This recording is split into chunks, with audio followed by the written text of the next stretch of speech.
Do you remember when I was a kid, and that spot by the trampoline where I always hid? The King of Custard Castle. 4 stories about Custard Castle, written by Emma Laybourn. Story 4. The Marvellous Moat. Princess Fifi was reading to the king from her bumper book of princes. Prince Peregrine has the finest castle in the land, she read. Ha, said the king, I bet it's not as fine as Custard Castle. His castle has the tallest tower in the land, read Fifi. Ha, said the king, I'll bet it's not as tall as Wizard Watchett's tower. Prince Peregrine is very proud of his new moat, read Princess Fifi. It is the most marvellous moat for miles around. Ha, said the king, I'll bet it's... He stopped. Hang on. We don't have a moat. Why don't we have a moat? We've never had one, dear, the queen replied. But we can't let Prince Peregrine get the better of us. We need a moat. I'll start drawing up plans for one right away. Oh, good, said the queen. I can do the plumbing. Oh, good, said Fifi. I can have a fancy boat. And Wizard Watchett can make a drawbridge, said the king.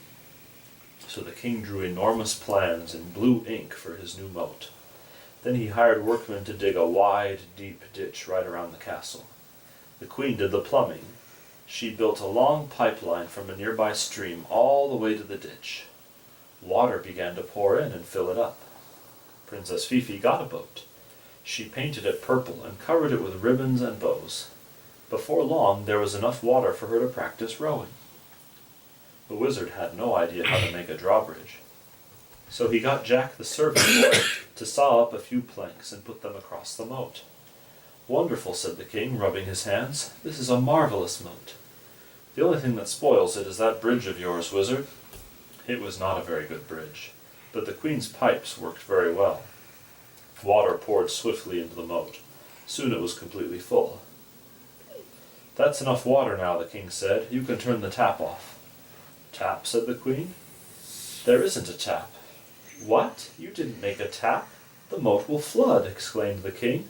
No, it won't. Just pull the plug out, said the queen. Plug? yelled the king. There isn't a plug. What? You didn't make a plug? the queen exclaimed. Of course I didn't. It's a moat, not a bathtub. Uh-oh, said the queen. Then we're in trouble. Wizard, the king bellowed.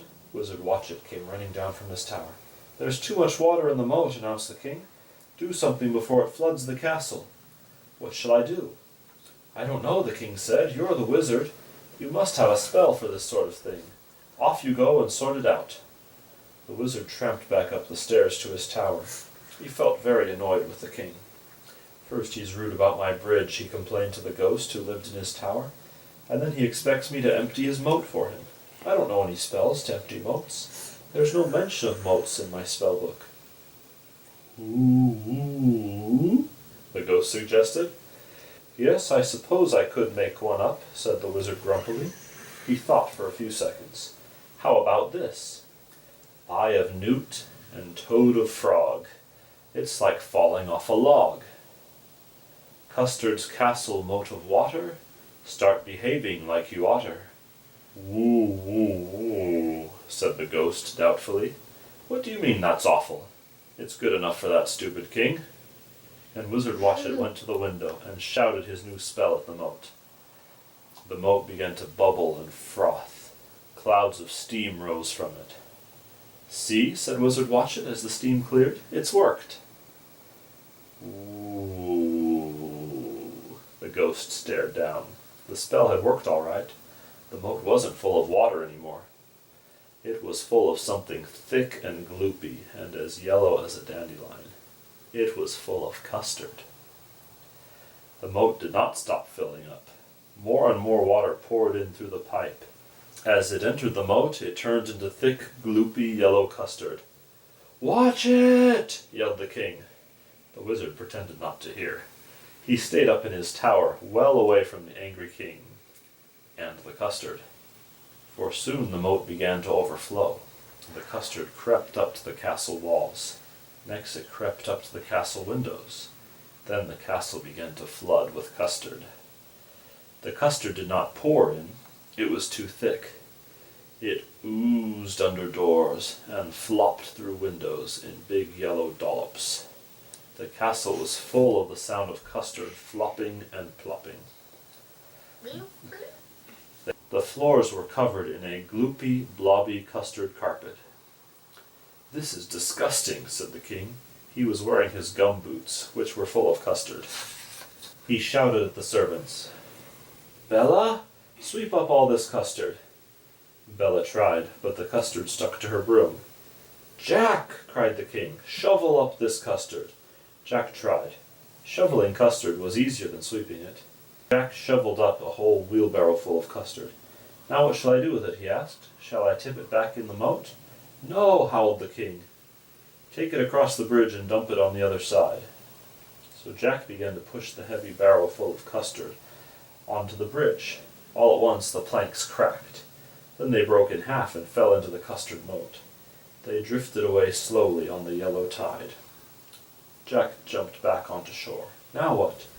"You can use my boat," cried Princess Fifi. "Hooray! My purple boat will save the day." The purple boat did not save the day. It did not like being full of custard. It did not like trying to float on custard. It did not like it when Fifi rode through custard. It turned itself upside down and tipped Fifi, Jack, and the wheelbarrow into the custard moat. "Help!" yelled Jack. "Help!" yelled Fifi. "We can't swim in custard." Bella ran for her broom and held it out for Fifi to grab. Then she pulled. With a loud Fifi came out of the custard. With a loud Jack followed. "Now what?" he asked. "We're stuck in the castle with no bridge and no boat, and we're surrounded by custard." Fifi licked her hands. "That's tasty custard," she said. The king dipped his finger in to try it. "Very tasty," he agreed. Then he smiled. "Why, that's the answer. Easy peasy. All we need to do is eat the custard up." So everyone in the castle began to eat the custard. They had custard for every meal. They ate custard with pasta, and custard with potatoes, and custard on toast. They ate fried custard, and custard salad, and custard stew. Soon the other food ran out. All that was left to eat was custard. Everyone was getting very tired of it. And no matter how much of it they ate, the moat made more and more and more. All this time, Wizard Watchett stayed in his tower, where he had plenty of emergency pies. Then the pies ran out. "Bother," said the wizard, "there's nothing left to eat." "Ooh," suggested the ghost, "but I don't like custard. I'll have to go and find some proper food." The wizard put his fork and spoon in his pocket and ran down from his tower. He waded nervously through the custard-filled corridors of the castle. He was worried about meeting the king. But he saw nobody at all until he reached the kitchen. He peered in. Everyone was sitting around the table with bowls of custard. "More custard, anyone?" the cook was asking. "Do you want some custard gravy on your custard?" They all groaned and shook their heads. The hungry wizard crept away. He went outside to look at the moat. Water was still pouring in and turning into custard. Wizard Watchett thought for a while. "I know," he said.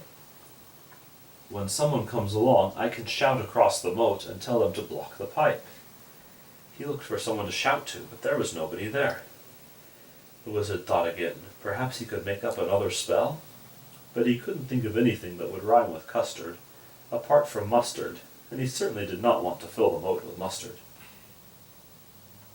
"Ear of spider, tail of pig, this custard moat is really big," he muttered. His stomach was rumbling so much that he couldn't think properly.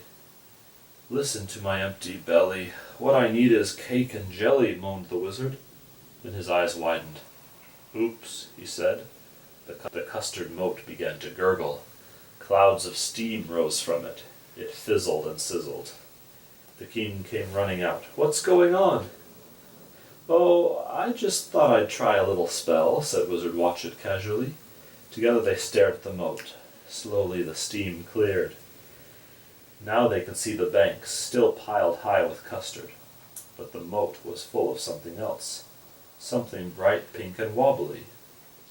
On its shuddering surface sat a broken bridge and a boat made out of sponge cake.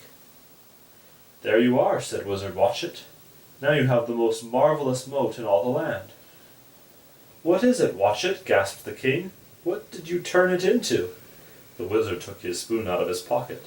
Nothing much, he said. Well, just a trifle. The end. Custard, Dad, I want to eat custard. That was good. All right, hold on. That was good. Hi kids, if you liked this story by Emma Laybourn, you can read 6 more stories about Custard Castle in The Ghost of Custard Castle, also available at Smashwords. And there are lots of other stories at Emma Laybourn's website, www.megamausebooks.com. Happy reading! Do you remember when I was a kid?